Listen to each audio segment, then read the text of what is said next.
இன்னைக்கு நம்ம என்ன வீடியோ எடிட் பண்ண போறோம்னா நீங்க ப்ரிவியூல பார்த்துட்டு இருக்க வீடியோ தான் எப்படி எடிட் பண்றதுன்னு பார்க்க போறோம். ஸோ வீடியோவை லாஸ்ட் வரை ஸ்கிப் பண்ணாம பாருங்க. இன்னும் நம்ம டெலிகிராம் சேனலையும் இன்ஸ்டாகிராமையும் ஃபாலோ பண்ணாம இருந்தீங்க கீழே டிஸ்கிரிப்ஷன்ல நான் லிங்க் கொடுத்துருக்கேன், ஃபாலோ பண்ணிக்கோங்க. வாங்க வீடியோக்குள்ள போகலாம். அலைட் மோஷன் அப்ளிகேஷன் ஓப்பன் பண்ணிக்கோங்க. ஓப்பன் பண்ணிட்டு ப்ளஸ் ஐக்கானை கிளிக் பண்ணிட்டு 9:16 ரேஷியோ கொடுத்துட்டு ரெசல்யூஷன் வந்து 720 கொடுத்துக்கோங்க. ஃப்ரேம் ரேட் 13 கொடுத்துட்டு பேக்ரவுண்ட் பிளாக் கொடுத்துட்டு கிரியேட் ப்ராஜெக்ட்னு கிளிக் பண்ணி ப்ராஜெக்டை ஓப்பன் பண்ணிக்கோங்க. ஓப்பன் பண்ணோன்னா ப்ளஸ் ஐக்கானை கிளிக் பண்ணிட்டு ஆடியோவில் போய் என்ன சாங் வேணுமோ அந்த சாங்கை ஃபஸ்ட்டு ஆட் பண்ணிக்கலாம். ஸோ நான் இந்த சாங்கை வந்து ஆட் பண்ணிக்கிட்டேன் ஃபஸ்ட்டு. அடுத்து என்ன பண்ணணும்னா ப்ளஸ் ஐக்கானை கிளிக் பண்ணிவிட்டு மீடியா போகணும்.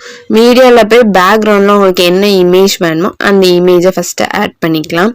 ஸோ நான் வந்து ஃபஸ்ட்டு இந்த இமேஜை ஆட் பண்ணிக்கிட்டேன். ஸோ இதை ஆட் பண்ணிவிட்டு மேலே இருக்க 3 டாட்டை கிளிக் பண்ணி ஃபுல் கம்போஷன் ஏரியான்னு கொடுத்துக்கோங்க. கொடுத்துட்டு வீடியோட லாஸ்ட் வர எக்ஸ்டெண்ட் பண்ணிக்கலாம்.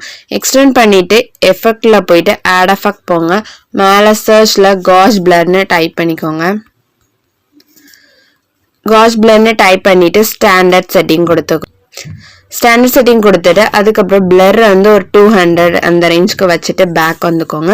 அதுக்கப்புறம் பிளெண்டிங் அண்ட் ஒப்பாசிட்டி இருக்குல்ல, ஸோ ஒப்பாசிட்டியில் கரெக்டாக 75 வச்சுக்கோங்க. 75 வச்சுட்டு பேக் வந்துக்கலாம். என்ன பண்ணேன்னா நான் பேக் வந்துக்கிட்டேன். பேக் வந்துட்டு ப்ரீசெட்டில் வந்து நான் இதை வந்து காப்பி பண்ணிட்டேன். ஸோ நீங்கள் வந்து நான் ப்ரீசெட்டில் வந்து இது உங்களுக்கு வந்து இந்த மாதிரி குரூப் 1 கொடுத்துருப்பேன், அதுலேருந்து நீங்கள் காப்பி பண்ணுற மாதிரி இருக்கும். ஸோ இது வந்து நீங்கள் ஒரு ஆள் நியூவாக ஒரு ப்ராஜெக்ட் ஓப்பன் பண்ணுறீங்கன்னா இந்த மாதிரி பண்ணணும். ஸோ நான் என்ன பண்ணிக்கிடுவேன், இந்த குரூப் 3 இருக்கா, ஸோ அதை வந்து லாங் ப்ரெஸ் பண்ணி இந்த மாதிரி காப்பி த லேயர்னு கொடுத்துட்டு பேக் வந்துக்கிட்டேன். ஸோ பேக் வந்துட்டு திருப்பி நம்ம ப்ராஜெக்ட் ஓப்பன் பண்ணிக்கணும். ஓப்பன் பண்ணிட்டு அதை பேஸ்ட் பண்ணிக்கோங்க. ஸோ கரெக்டாக சென்டரில் இந்த மாதிரி இருக்கும். இந்த குரூப்பை இந்த எண்டில் வச்சுட்டு திருப்பியும் பேஸ்ட் லேயர்னு கொடுத்துக்கோங்க. ஸோ இதே மாதிரி லாஸ்ட் வர பேஸ்ட் பண்ணிட்டே வரலாம்.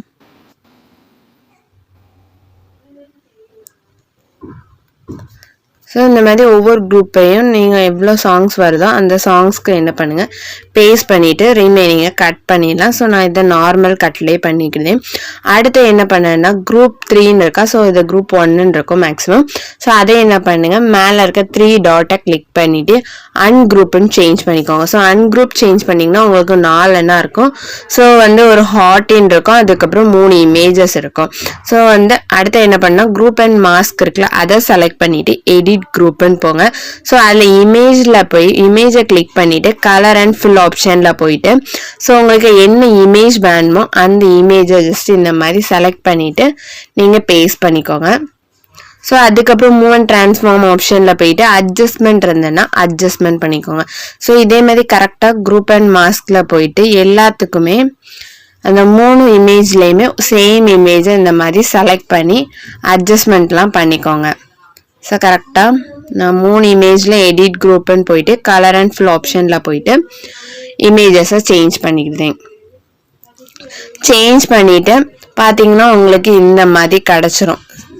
அதுக்கப்புறம் நீங்கள் என்ன பண்ணனா இந்த இமேஜஸை சேஞ்ச் பண்ணதுக்கப்புறம் 4 செலக்ட் பண்ணிவிட்டு அந்த ஹார்டின் அதுக்கப்புறம் இந்த 4 செலக்ட் பண்ணிவிட்டு மேலே இருக்க ஃபஸ்ட்டு மேலே வந்து மெர்ஜிங் ஆப்ஷன் வந்து 3 என்ன இருக்கும். ஸோ அதில் வந்து ஃபஸ்ட் ஆப்ஷனை நீங்கள் சூஸ் பண்ணிக்கிட்டிங்கன்னா உங்களுக்கு ஒரே குரூப்பாக ஃபார்ம் ஆயிடும். ஸோ இந்த மாதிரி அடுத்தது ஒவ்வொரு குரூப்புக்குமே நீங்கள் சேஞ்சஸ் பண்ணதுக்கு என்ன பண்ணணும்னா இதை ஜஸ்ட் கிளிக் பண்ணிவிட்டு அன்குரூப் பண்ணிவிட்டு நீங்கள் வந்து ஃபோட்டோஸை சேஞ்ச் பண்ணுங்கள். அன்குரூப் பண்ணாமல் எடிட் குரூப்பில் போய் சேஞ்ச் பண்ணிங்கன்னா உங்களுக்கு வந்து ஃபோட்டோஸ் வந்து கரெக்டாக வந்து இதாகாது, குரூப் எல்லாம் ஷார்ட் ஆகிட்டே இருக்கும்.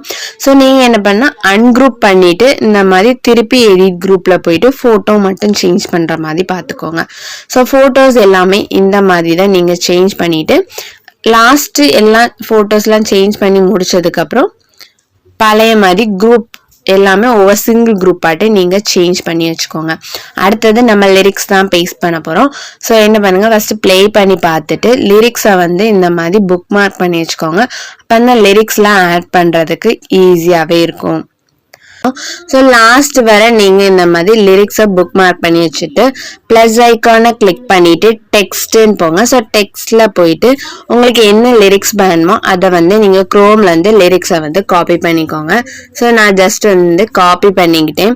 காப்பி பண்ணிவிட்டு கரெக்டாக வந்து ஒரு வேர்டை மட்டும் வச்சுட்டு ரிமைனிங்கை எரேஸ் பண்ணிவிட்டு அலைன்மெண்ட் வந்து சென்டர்னு கொடுத்துட்டு ஃபாண்ட் கீழே டிஸ்கிரிப்ஷனில் கொடுத்துருக்கேன். ஸோ இது வந்து இந்த ஃபாண்ட் ஆல்ரெடி நிறைய வீடியோஸ் கொடுத்துருக்கேன்.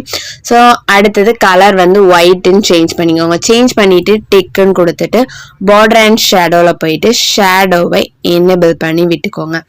எனேபிள் பண்ணி விட்டதுக்கப்புறம் கரெக்டாக அதை வந்து move and transform option use பண்ணி கீழே செட் பண்ணி வச்சுக்கோங்க.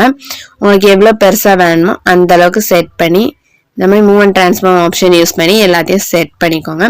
செட் பண்ணிவிட்டு அடுத்தது என்னென்னா லாஸ்ட் வரைக்கும் அந்த லிரிக்ஸை வந்து நம்ம ட்ராக் பண்ணி விட்டுக்கலாம். ட்ராக் பண்ணி விட்டதுக்கப்புறம் ஒவ்வொரு பீட் மார்க்லேயும் வச்சுட்டு இந்த மாதிரி கட் பண்ணிக்கோங்க.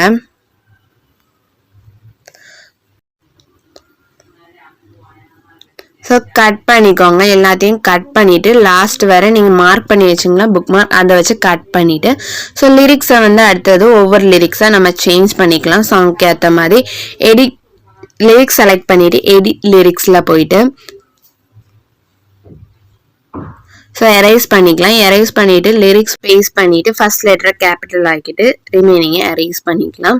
ஸோ இந்த மாதிரி தான் ஒவ்வொரு லிரிக்ஸையும் நீங்கள் வந்து சேஞ்ச் பண்ணுற மாதிரி இருக்கும். சேஞ்ச் பண்ணிட்டு எஃபெக்டை நம்ம பேஸ்ட் பண்ணிக்கலாம். லிரிக்ஸோட ப்ரைஸட்டை நான் கொடுத்துருப்பேன். ஸோ அந்த லிரிக்ஸை வந்து நான் என்ன பண்ணியிருந்தேன் ஜஸ்ட் காப்பி பண்ணிடுறேன். காப்பி பண்ணிவிட்டு பேக் வந்துட்டு நம்ம எடிட் பண்ண இதில் போயிட்டு ஸோ லிரிக்ஸில் போயிட்டு இந்த பேஸ்ட் எஃபெக்ட்னு மட்டும் கொடுத்துக்குது. ஸோ லிரிக்ஸை வந்து கம்ப்ளீட்டாக இந்த மாதிரி எல்லா லிரிக்ஸ்லேயுமே நம்ம வந்து பேஸ்ட் த லிரிக்ஸ்ன்னு கொடுத்துக்கணும். ஸோ வீடியோ கம்ப்ளீட்டாகவே ரெடி ஆகிட்டு அதுக்கப்புறம் மேலே இருக்க எக்ஸ்போர்ட் ஆப்ஷனை கிளிக் பண்ணிக்கோங்க. கிளிக் பண்ணிட்டு இதில் வீடியோவில் கீழே ஒரு ஆரோ மார்க் இருக்கும்னா அதில் 1080pன்னு சேஞ்ச் பண்ணிக்கோங்க.